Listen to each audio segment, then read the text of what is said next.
Gerus sama batu gerinda.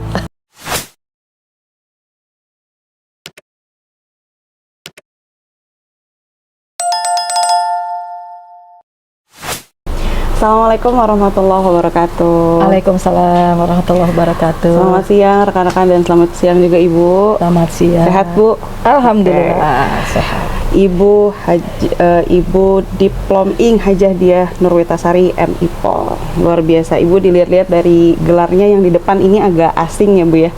Setelah aku coba run through gitu ya, CV Ibu ternyata Ibu itu S1-nya bukan di Indonesia ya Bu ya? Ya bukan. Ya. Rekan-rekan yang pengen kuliah di luar negeri sekarang, Ibu itu ternyata sudah pernah kuliah di luar negeri bahkan sebelum kita lahir. Oh iya, atau Iya. ketahuan tambah tuanya tuh. Enggak, itu berarti Ibu sudah sangat berprestasi bahkan sebelum kita lahir gitu ya. Iya, gitu. Ibu boleh cerita nggak Bu? Katanya ini dapat beasiswa juga dari Pak Habibie. Keren banget sih Bu kalau bagi aku ya, yang sangat pengen banget jadi well educated women gitu. Wede, emang boleh se-educated ini gitu ya. Ya Bu, cerita Bu gimana perjalanan dulu bisa ke Jerman. Jadi sebenarnya dulu juga nggak pernah ngimpi ya, artinya nggak pernah punya bayangan sekolah di Jerman. Jadi lebih pada habis lulus SMA waktu itu, kemudian daftar kan biasa ya ke universitas gitu kan. Nah saya tuh daftar ke Fakultas Kedokteran Unpad, pilihan pertamanya. Impian banyak orang juga. Ya, terus kemudian biasalah karena teman-teman di sekolah itu suka ledek-ledekan. Ledek-ledekan. Buat anak Bandung kan, apa Unpad kerenan ITB gitu. Iya, benar-benar. Orang-orang Itu suka ada ledek-ledekan kayak gitu ya. Nah, terus saya dapat informasi ada seleksi beasiswa dari waktu itu namanya PTI-PTN, ya, Industri Pesawat Terbang Nusantara. Anak sekarang banyak yang nggak tahu loh Bandung ada itu. Tapi sekarang Iya, kayaknya aku juga. dekat Bandara Hussein ya ada. Jadi Indonesia itu punya perusahaan yang membuat pesawat terbang, dan waktu itu ada beasiswa, jadi ikut tes gitu. Kenapa ikut tes? Memang pertama orang tua mendorong gitu ya bahwa ini ada kesempatan untuk bisa sekolah ke luar negeri. Yang kedua buat saya waktu itu lebih kepada beasiswa ini pesertanya kebanyakan anak ITB. Jadi ada dong dikit-dikit saya ingin bersaing sama anak ITB, anak Unpad itu bersaing sama anak ITB. Betul. Padahal di Unpadnya juga belum keterima ya. Belum. Kan baru lulus SMA. Baru lulus SMA ya. Terus akhirnya ikut tes gitu seperti itu. Dan setelah ikut tes sekian lama keluar pengumuman itu yang kedokterannya dulu. Jadi saya keterima kuliah di Fakultas Kedokteran Unpad gitu ya. Awalnya di situ. Nah habis mulai kuliah baru keluar hasil tes beasiswa. Tes yang itu tuh ya, yang nah ternyata tes beasiswa itu saya diterima untuk sekolah di Jerman. Tapi jurusannya teknik perancangan pesawat terbang, which is jauh ya Bu, which is jauh dari dengan kedokteran ini nyambung gitu kan. Jadi pada saat itu saya juga galau karena kan lagi pertama kali ikut tes tuh bukan pengen amat ya ke luar negeri, dan belum pernah dari ya Allah, Ibu iseng aja lolos dari SD sampai SMA nggak pernah keluar Bandung kan. Oh iya, orang Jawa Barat gitu kan Bu ya, tipe yang Bandung, bersama orang tua selalu gitu kan. Nggak pernah keluar. Rantau klub. Nggak ada rantau, bahkan lagi jadi ketika diterima di FK Unpad juga, ikut, terus kemudian, aduh gimana nih beneran nih keterima sekolah di luar gitu ya. Nah baru itu deg-degan, baru deg-degan, diambil nggak gitu kan. OVT ya Bu ya, overthinking. Iya, karena belum pernah bener, deg-degan, diambil nggak. Mau mundur nggak enak ya, udah tes menyisihkan banyak orang, masa mengundurkan diri, tapi nggak mengundurkan diri, belum pernah keluar juga kan gitu ya, gimana gitu, takut gitu. Nah akhirnya ya ini bukan contoh yang baik sebenarnya ya. Habis itu baru istiqoroh gitu. Jadi berarti istiqoroh itu sebelumnya. Ini mah baru istiqoroh belakangan. Pas udah lolos jadi. Iya, jadi apakah ini mau diambil atau enggak gitu ya. Tapi sambil dijalanin prosesnya, karena begitu keterima beasiswa itu kan harus belajar bahasa. Gitu ya. Kan ya di Jerman kan. Di Jerman beda ya. Bukan bahasa Sunda ya. gitu Bukan ya. Kumaha Damang. Bukan Kumaha Damang. Jadi akhirnya sambil belajar bahasa, sambil persiapan kuliah. Jadi di sana itu ada syarat kalau kuliah teknik penerbangan itu masuknya mesin. Nah, kalau masuk mesin itu harus ada kerja praktek dulu. Jadi sambil kerja praktek di PT IPTN, jadi belajar ngelas, belajar pakai mesin bubut, mantap gitu ya. Jadi pertukangan lah gitu ya, permesinan kayak begitu. Nah, tambah lama, tambah deg-degan. Yang pertamanya istikharah, jadi doa jelek. Karena sieun teh gitunya, jadi doanya teh kalau pertama menyerahkan kepada Allah, tapi yang kedua tuh jadi ya Allah saya teh takut. Terus jadi ya Allah, tapi saya mau mengundurkan diri juga malu. Maknya gitu. Jadi akhirnya saya teh ya Allah jadikan satu peristiwa apa saja yang membuat saya nggak jadi berangkat. Gitu. Jadi saya rada so tahu gitu ya waktu itu gitu. Tapi ya itulah kemudian yang membuat saya banyak beristighfar, karena kemudian oleh Allah dikabulkan. Jadi peristiwanya terjadi, tapi saya tetap harus berangkat gitu ya. Habis itu saya baru yakin memang saya harus berangkat, tapi itu juga sebuah pelajaran, kita nggak boleh doa jelek gitu ya. Doa itu harus jadi waktu itu saya sampai ada kecelakaan kerja lah gitu ya. Lagi di perbengkelan itu saya ada kecelakaan kerja, jadi tangan saya juga sampai sekarang teh beda karena ini hasil kecelakaan kerja. Baru tahu aku, Bu. Ke gerus sama batu gerinda. Batu gerinda. Iya, itu yang buat ngasah pahat. Atau besi aja habis sama batu asah gitu ya. Allah, Ibu. Apalagi tangan gitu. Jadi lagi ngasah pahat ternyata Nah, tapi ternyata itu tidak membuat saya batal. Saya tetap harus berangkat. Nah, setelah itu saya betul-betul beristighfar kepada Allah. Sok nyanyahwanan kata orang Sunda ya. Merasa bahwa kalau tidak jadi pergi itulah yang terbaik gitu ya. Kan tadinya mah berserah. Habis itu menentukan sendiri gitu. Iya, gitu. Nah, jadi akhirnya saya membulatkan tekad, kedokterannya ditinggalkan dan kemudian berangkatlah ke Jerman gitu. Mantap, Ibu. Bu, setahu aku tuh kalau di Jerman tuh nggak langsung kuliah ya, Bu. Jadi kayak ada kelas persiapan bahasa gitu. Soalnya aku pernah nonton vlog Gita Savitri gitu, beliau pernah bilang kayak sebelum masuk student college Ibu disebutnya. Iya, betul. Ya, jadi kayak ada persiapan bahasa dulu. Nah, itu Ibu gimana menjalannya? Kan kayak Jerman cukup kompleks ya bahasanya. Lebih maksudnya agak-agak kumur-kumur gitu bahasa Jerman tuh. Ya, jadi memang berangkat ke Jerman itu kita belajar bahasa dulu jelas ya di Goethe Institute. Itu di Indonesia, Bu? Di Indonesia 4 bulanan lah. Habis itu di sana kita sekitar 4 bulanan lagi juga di Goethe Institute. Nah, kemudian karena saya dianggap sebagai lulusan SMA, jadi karena kan di kedokterannya baru sebentar banget gitu ya. Iya. Nah, ini Indonesia itu dari SD sampai SMA tuh total 12 tahun. Sampai kelas 12 kan. Nah, di Jerman itu kalau mau ke universitas, anak-anak sekolah di sana tuh sampai kelas 13. Nah, jadi setiap orang asing yang baru 12 tahun seperti itu mau kuliah di Jerman, maka mereka harus mengikuti yang namanya Studienkolleg. Nah, Studienkolleg itu salah kan saya pernah. Studienkolleg itu sebetulnya kita belajar lagi kayak kalau saya karena eksakta ya. Jadi belajar lagi matematika, fisika, biologi, kimia cuma dalam bahasa Jerman. Jadi ada penyesuaian lah gitu. Mantap, ya. Ibu, ya istilah-istilah yang mungkin dulu mah bahasa Indonesia atau bahasa Inggrisnya gimana gitu ya. Pakai bahasa Jerman. Tapi sekarang belajar bahasa Jerman gitu ya. Jadi karena istilah-istilahnya juga beda ya, ada yang berbeda ya. Beda. Jadi kita harus belajar juga kan bodor ya ujian terus kitanya nggak ngerti soalnya gitu ya. Baru mau jawab mengerti soalnya saja karena tidak, gitu ya. Pada saat itu di zaman saya itu Jerman itu sangat sedikit jurusan internasional. Jadi kalau mau kuliah di sana itu mau tidak mau pakai bahasa Jerman. Dari dosennya apa segalanya pakai bahasa Jerman. Jadi nggak kayak sekarang. Kalau sekarang masih lumayan banyak kelas internasional yang bahasa Inggris gitu ya. Kalau dulu benar-benar harus pakai bahasa Jerman. Jadi ya datang ke sana bahasa dulu sekian bulan, terus kemudian setahun itu Studienkolleg, baru setelah itu ujian dan masuk ke universitas. Masya Allah, Ibu. Berarti teknik apa tuh, Bu, waktu jurusannya dulu? Jurusannya itu Aeronautical Engineering. Jadi teknik teknik penerbangan dan ruang angkasa lah kalau di Indonesia ya.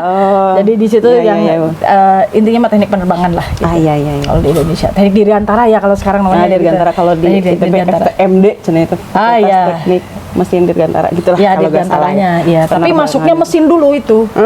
Jadi 2 tahun pertama itu masuk mesin dulu, Baru setelah itu ada penjurusannya khusus dengan penerbangan. Oh, I see. Oke, sip.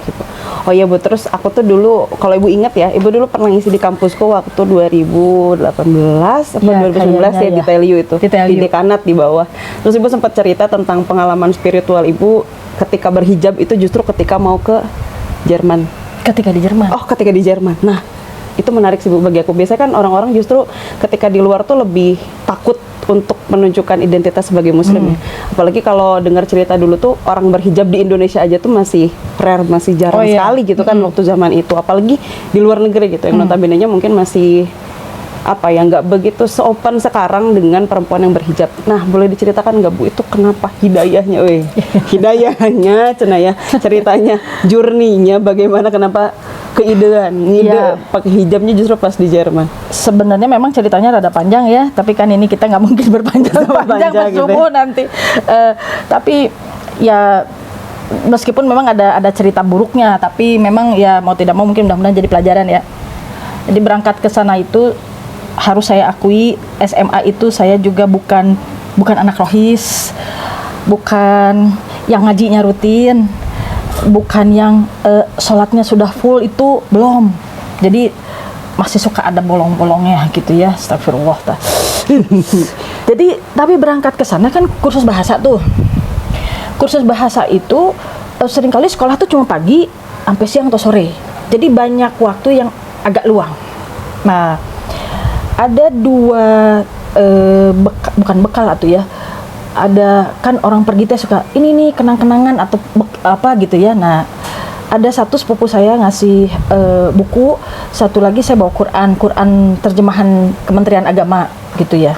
Bekalnya teh dua. Nah, bukunya itu karangan Yusuf Qaradawi. Kalau dulu mah namanya Iman dan Kehidupan. Kalau sekarang saya pernah lihat lagi bukunya, tapi judulnya agak beda gitu ya yang kalau sekarang mah.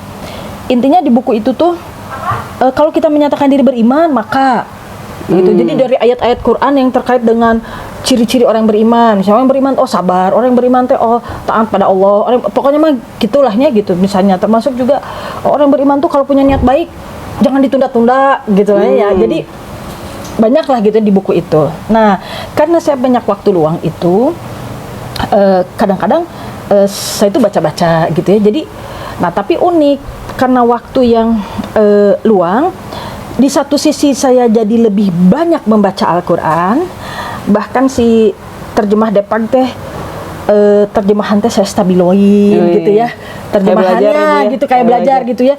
Oh, ini ternyata dalam Quran teh ada ini ada itu gitu, seperti itu. Tapi di sisi lain ketika kursus bahasa itu teman-teman saya teh dari seluruh dunia, di negara-negara macam-macam. Ya. Dengan segala pergaulannya gitu kan. Jerman lagi gitu. Iya, artinya kan dari Amerika dari mana, dari negara Asia macam-macam. Nah, dalam pergaulan seperti itu saya teh bukan kababawa ya, tetapi karena memang bergaulnya begitu jadi melakukan hal-hal yang dulu lagi di SMA pun saya nggak lakukan.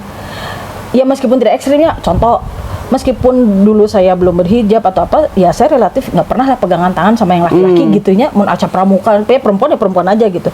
Tapi di sana teh ketemu dengan teman-teman teh kadang-kadang kan, misalnya sesalaman, misalnya di kaleng gitunya, atau pundak kita teh dirangkul, misalnya begitu gitu. Dan buat orang asing itu kan biasa aja gitu. Ya. Nah, saya ketemu dengan terus suka diajak. Kalau dulu mah belum zaman kafe di Indonesia, tapi kan di sana mah sudah banyak kafe ya gitu ya. Jadi sama bule-bule itu teh, ayo kita nongkrong ke kafe. Kita teh orang Indonesia tehnya nggak enakannya, lamun nolak teh gitu ya. Gitu. Aduh, nggak enak hati gitu. Terus akhirnya teh ikut nongkrong gitu ya. Meskipun mereka mah minum bir, kita mah pesan orange juice gitu. Gitu. Tapi orange juice sehat, vitamin C. Sampai itu tuh 4 bulan lah saya kursus bahasa. Selesai kursus bahasa 4 bulan. Ada libur tuh sebulan sebelum masuk ke student college itu. Di libur sebulan, mungkin disitulah ya hidayah Allah gitu ya. Saya itu banyak diem, nganggur, rada ngahulang tarik nih. Ngahulang nate. Kunaon saya teh jadi kieu. Dan dulu teh teu kieu gitu ya. Meskipun untuk kumaha teh oge gitu ya, tapi kok ada yang berubah ya. Di satu sisi jadi lebih banyak baca Quran, tapi di sisi yang lain Nah, asa jadi lebih bebas gitu ya. Ini tidak mungkin bersamaan tumbuh. Iya, betul. Tidak mungkin kan bersamaan tumbuh. Alhamdulillah ada teman kakak kelas waktu itu, dia punya koleksi tafsir Al-Azhar karya Buya Hamka di rumahnya itu, di apartemennya dia. Jadi karena liburan sebulan, saya pinjam satu persatu, pinjam juz 1 baca, beres juz 1 pinjam juz 2, terus aja ya, selama itu tuh saya baca gitu ya. Nah, saya pinjam gitu ya. Nah, terus akhirnya kan saya jadi teringat dulu zaman saya di SMA, saya di SMA 3 Bandung. Jadi dulu di SMA 3 Bandung tuh tahun 82, 83, 84, kakak-kakak kelas saya yang pakai hijab tuh dikeluar-luarkan di sekolah. Dikeluarin gimana maksudnya? Nggak boleh sekolah. Nggak boleh pakai jilbab. Pilihan, pakai jilbab atau kalau pakai jilbab keluar dari SMA 3. Oh, gitu. Oh. Awal-awalnya nggak boleh ikut pelajaran, apalagi pelajaran olahraga atau apapun gitu ya. Atau jadi akhirnya kakak kelas saya dan teman seangkatan saya banyak yang memilih pindah sekolah, dikeluarkan dari SMA 3 Bandung. Jadi kalau mau sekolah tetap di SMA 3 waktu itu nggak boleh pakai jilbab. Kalau mau pakai jilbab keluar. Nah, saya tuh waktu itu juga lagi SMA kunaon baru dengar gitu ya tentang kewajiban itu. Emang bener gitu ada kewajiban. Nah, pas yang liburan itu saya baca tafsir satu begitu, kan sampai juga tuh ke ayat-ayat itu ya gitu. Mulai dah kegelisahan dalam hati saya. Oh iya ya, saya mesti bener gitunya meren ya, dikasih liburan sebulan itulah tempat apa ya, bahasa anak saya mungkin kontemplasi gitu ya. Ngalamun Ibu. Ya, ngalamun gitu ya. Nah, dan ternyata ada teman saya juga laki-laki gitu kan, kita tuh serombongan perempuan satu, sisanya laki-laki gitu ya. Dia juga merenung hal yang sama lah gitu kira-kira. Terus kita berdua tuh iya ya, kita kenapa? Ya udahlah gitu. Terus saya mikir, ya saya mau pakai jilbab. Tapi kapan ya pakai jilbab? Oh iya, jilbab tuh wajib. Engke lah kalau sudah pulang. Nah, kan saya beasiswa ya, power masalah kan di SMA aja dikeluarin gitu ya. Nah, ini komo gitu ya. Nantilah gitu. Tapi tambah lama mikir lagi, kelamaan nunggu pulang, nggak tahu kan kuliah berapa tahun. Nanti aja nunggu kalau liburan pertama pulang ke Indonesia, sekalian nyiapin bajunya, sekalian. Oh iya kan harus ini ya Bu ya. Iya kan di dressingnya beda. Iya, dressingnya kan beda di sana kan nggak ada baju-baju tiung nggak tahu hese gimana ya. hese gitu kan, tiung zaman itu apalagi. Pakai taplak. Abis gitu tambah lama lagi gitunya. Saya iya kalau sempat pulang. Kalau keburu mati gimana? Nggak sempat pulang gitu kan. Nah, terus itu berjalan tuh waktu sampai menjelang musim dingin. Nah, di sana itu kumpulan orang-orang Indonesia itu suka ada semacam pesantren kilat. Nah, cuma orang Indonesia itu kan nggak punya masjid, jadi suka numpang pesantren kilatnya itu di masjid orang Turki. Nah, ketika melaksanakan pesantren kilat di masjid orang Turki, kan saya jadi mikir, oh kalau ke masjidnya orang Turki, sok pakai tiung kan gitu. Saya kan nggak pakai, masa saya datang pesantren kilat nggak pakai kerudung gitu. Tapi kan saya juga nggak punya kerudung. Cuma karena waktu itu musim dingin, saya pernah datang ke departemen store lah gitu ya. Terus lihat orang mendemokan shawl nih segede taplak selebar ini kayak pasmina gitu ya, tapi nyambung. Nah, mereka itu pakai shawl dibelit-belit di leher, ujungnya tuh dikepalain. Karena kalau musim dingin kadang-kadang kan telinga juga harus ketutup dan tiris gitu ya gitu. Pas saya lihat bisa jadi kerudung. Lucu gitu, Ge. Jadi saya pakai topi rajut kan musim dingin suka pakai topi rajut ya, pakai topi rajut, terus pakai shawl dikitukeun we, katutup kan. Ari baju mah ada karena musim dingin pasti panjang gitu ya. Udah pakai celana panjang, pakai sweater, pasti ketutup lah, pakai kaos kaki gitu kan. Nah, berangkatlah saya ke pesantren kilat itu di masjid orang Turki. Kan dipisah laki perempuan. Pas lagi break di tempat perempuan ada anak SMP orang Turki, perempuan, anak-anak remaja lah, SMP gitu. Dia ngajak ngobrol. Tante katanya gitu. Ari tante sudah pakai jilbab belum? Cina gitu. Oh, dia aja. Saya ya jujur memang belum lah hari tama gitu kan. Saya bilang belum. Ini mah pedah aya pesantren kilat ya kan gitu ya gitu. Bisi saltum ya Bu ya. Si anak itu tuh dengan polosnya ngomong begini, kenapa belum? Kan wajib. Cenah, atuh langsung jelem gitu ya. Langsung jelem saya gitu. Aduh, orang di dakwahan ku udah SMP gitu ya gitu. Terus udahlah. Akhirnya kan selama pesantren itu 4 hari. Jadi selama 4 hari itu saya terbiasa melihat diri saya tertutup. kan begitu. Orang lain juga kan terbiasa melihat diri saya tertutup. Ya mungkin disitulah kali ya momentumnya. Jadi selesai pesantren kilat itu, pulang dari situ teh pakai terus ya, teman-teman teh beneran kamu teh, ya udah Bismillah pulang lah gitu kan ke sekolah. Itu memang liburan musim dingin kan. Pas masuk ke sekolah di Studien College gitu, saya ingat banget. Saya punya jadi reaksi orang-orang ngelihat saya teh, kalau teman-teman mah ketika ngelihat saya tertutup teh, tirisnya musim tiris gitu ya, musim dingin gitu ya. Pedah tiris. Pedah tiris. Tapi begitu masuk ruangan kunaon teh dibuka-buka gitulahnya. Nah, terus saya masuk ke kelas, ketemu guru kimia saya teh ateis. Jadi dia mah bangga dengan keateisannya gitu. Nah, tapi itu juga sesuatu. Jadi ketika saya masuk ke kelas, dia ngelihat saya langsung, "Hei, dia," cenah gitu. "Kamu sekarang jadi seorang muslim ya?" Cenah. Oke muslim. Saya teh langsung menghulang lagi gitu ya. Jelep deui gitu kan. Aduh. Ai kamari urang teh naon gitu ya. Jadi dia teh langsung, dan saya langsung teringat gitu ya. Masya Allah gitu kan, di dalam Al-Qur'an itu ya, salah satu di dalam surat Al-Ahzab ya, kalau saya nggak salah kan, memang dengan kita menutup aurat itu, kemudian salah satunya agar kamu tuh dikenali. Dan benar gitu ya. Jadi guru ateis saya, guru kimia saja saya yang ateis itu, begitu ngelihat langsung, "Wah, kamu ini muslim ya?" gitu. Allah. Ada kalau orang lain menyangka, "Kamu teh sakit, cenah pada dalam ruangan teh karena tertutup terus gitu ya, gitu seperti itu." Tapi ya akhirnya saya, dan memang banyak hikmahnya gitu. Jadi misalnya ke kantin di sana tuh sebetulnya sudah sudah lumayan friendly lah ya. Jadi kalau makanan ada mengandung babi misalnya, ada gambar babinya. Oh, ada. Jadi kita tahu lah makanan mana yang nggak boleh dimakan, yang nggak bisa dimakan gitu di kantin mahasiswa lah gitu. Nah, satu hari saya juga beli cekurang tumis lah ya, wortel pakai buncis gitu ya, kacang polong gitu. Ngantri tadi kasir, begitu ngantri di kasir sama si kasirnya teh, "Kamu muslim ya?" karena ngelihat saya pakai jilbab kan. Iya, kenapa? "Kamu jangan beli ini yang tumisan itu." Oh, karena saya bilang tuh kan sayur. Saya bilang, "Iya, tapi eta teh numisna pakai lemak babi." Alhamdulillah ya, jadi kasih tahu jadi, Ibu ya. Ternyata dengan berhijab betul-betul tadi berhijab tuh dikenali gitu ya, di ini gitu. Ya, waktu itu memang buat saya lumayan berkesan ya dengan pertama itu. Dan ya sudah, habis itu baru nulis surat sama orang tua, nanya dulu pendapat kalau saya pakai jilbab teh kumaha. Padahal udah pakai sih gitu ya, ini. Dan hari pertama kan belum ada video call. Oh iya ya Bu ya. Udah lama banget. Surat menyurat ya Bu ya. Dan surat itu seminggu nyampe di Indonesia. Nanti kalau langsung dibalas seminggu lagi dari Indonesia ke sana. 2 minggu ya Bu, berarti nunggu dari nulis. Ya, jadi saya nanya dulu gimana ya. Orang tua sih masih ada khawatir karena saya penerima beasiswa ya, bisa kumaha gitu. Tapi akhirnya kata saya teh, ada udah pakai, kata saya teh gitu ya.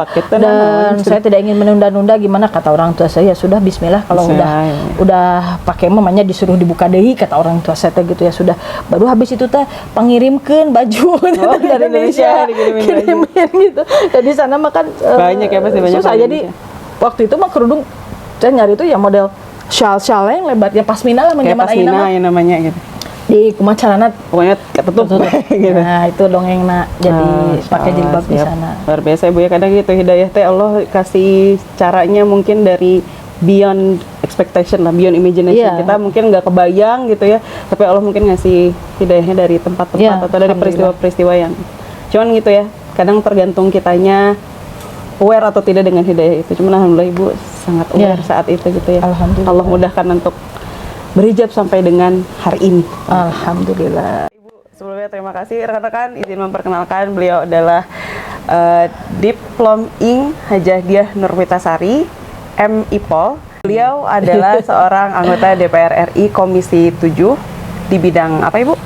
Perindustrian, energi, sumber daya mineral, riset dan inovasi. Masya Allah. Oke, izin saya tutup. Terima kasih rekan-rekan yang sudah menonton.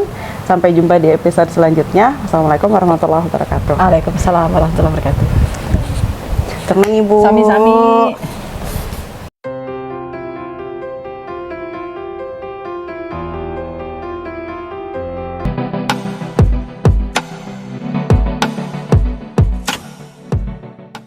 PKS Pembela Rakyat.